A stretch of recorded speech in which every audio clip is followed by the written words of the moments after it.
Hello. Today we're going to be going through a basic Python coding task, step by step.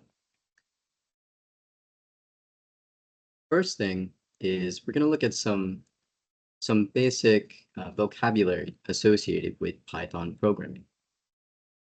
Print statements are used to display information on the screen. Output shows up in the bottom terminal.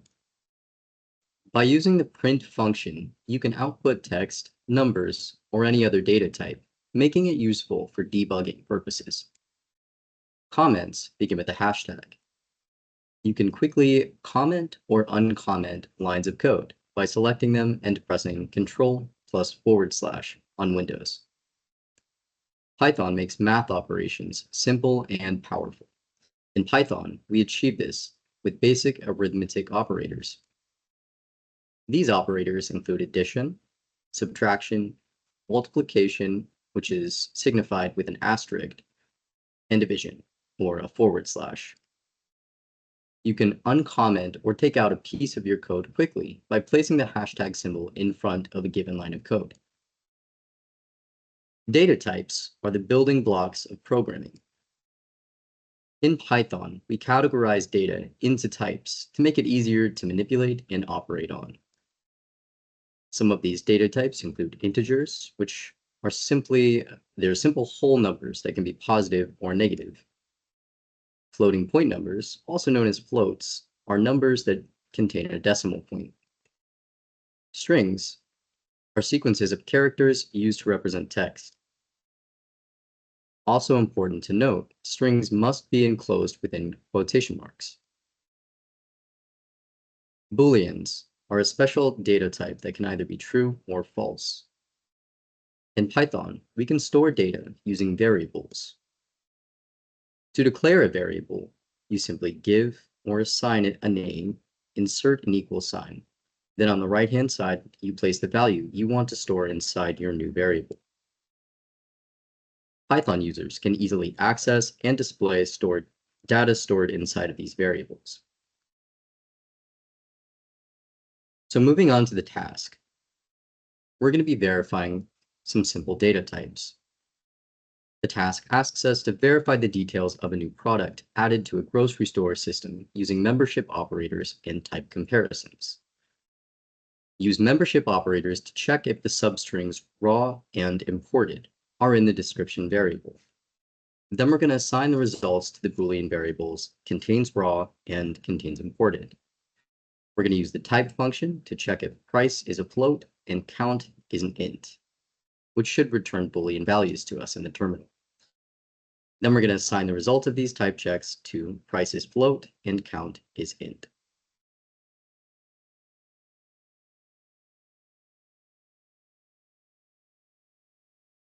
So we're going to go ahead and use this virtual IDE, which is actually free to use on your Chrome browsers, if anybody here wants to practice.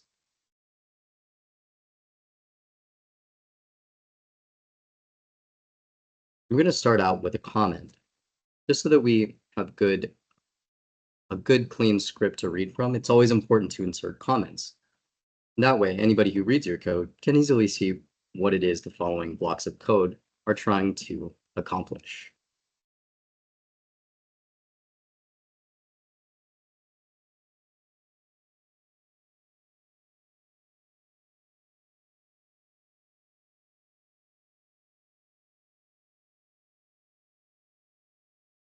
So we've gone ahead and assigned this variable description. We're going to assign two more variables.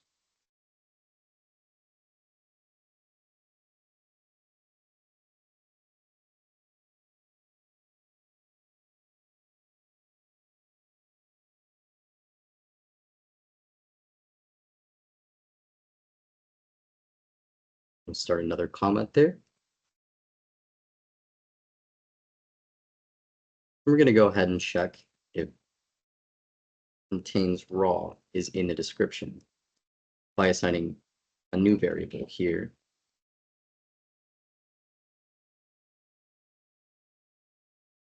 We're going to check if the word or the string raw is inside of this description variable that we previously assigned above. We're also going to be checking if the description variable contains the word imported. And remember, it's important to note that this I in imported is capitalized, because remember that when assigning variables, keep in mind that it is case sensitive.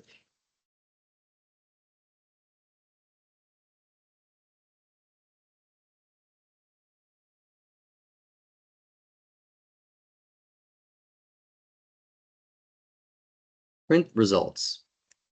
So we're just going to notate here that we're going to be printing the results to see what we get down below in the terminal. We're going to do that using the print function.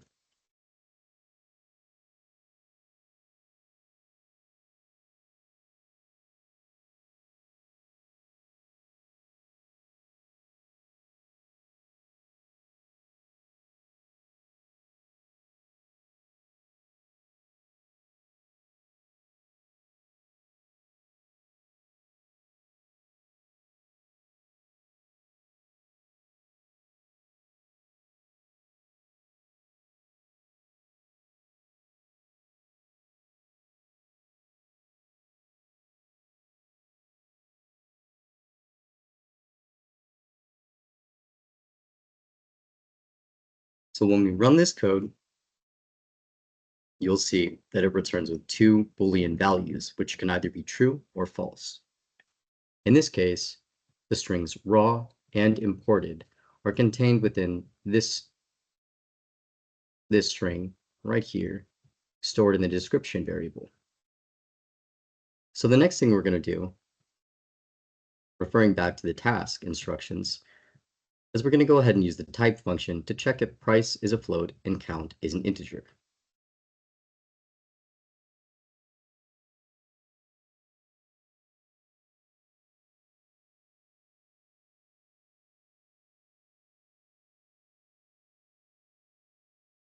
So we're going to be assigning two new variables here. Price is float,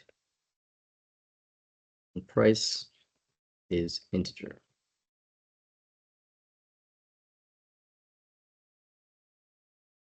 We do a type check if that is a price. We'll set it equal to float.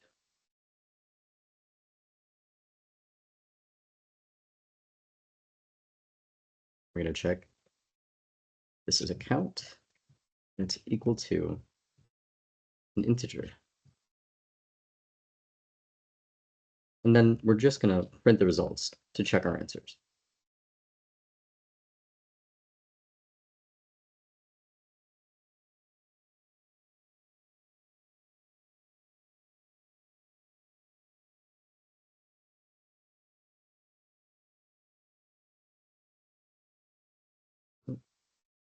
I'm going to make this a string here.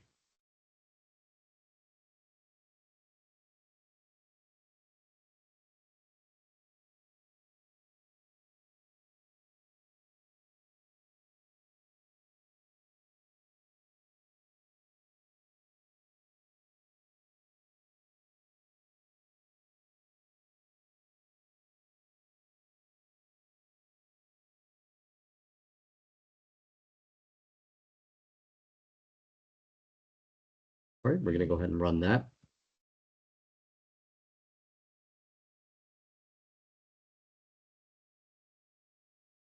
Nope.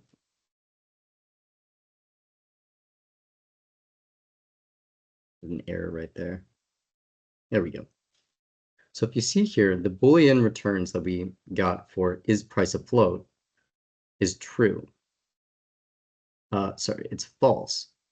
And the reason is because if you look up here, notice that this float, 5.99, is actually in quotations, which would confuse the system and trick it into thinking that it's a string.